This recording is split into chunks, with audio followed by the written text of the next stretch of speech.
嘉义伫昨下晡5点外，有一个50外岁翘倒摆的查甫人哦，伫路顶去互虎头芳撞着，人是头晕哦，佮无爽快，伫路边等救护车哦。专家是讲8、9月份是虎头芳生团的季节，所以要特别注意。 骑车的人身体无爽快，坐伫路边，面色白顺顺，一直穿冷汗。50几岁阿伯15下晡经过嘉义市林森东路，互虎头芳扔入衣衫内底撞着，马上头晕，想要吐。他已经呈现一些低血压，所以我们的救护人员马上给他上那个博斯命强心剂哈，那排除试图解决他是否有过敏性休克的一个情形。他无想他有虎头芳。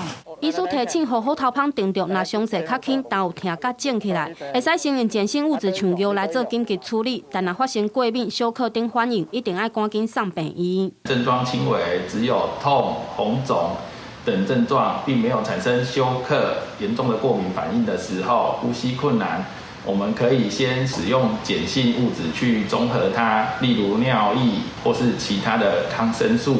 专家表示，虎头芳大约伫5到6月做熟，8月到9月因为幼芳生出来是数量上济的时期，公芳会出来找食物甲水，就常常出现伫人大的环境发生冲突。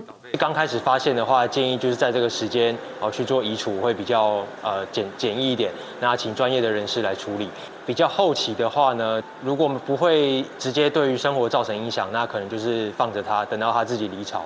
台湾的本土虎头芳有7种，其中像黄药虎头芳，就是南部市区常常看到的虎头芳。专家提醒民众发现虎头芳也是芳熟，一定要通报相关单位，唔通家己处理。记者陈环宇、民交馆嘉义高雄报道。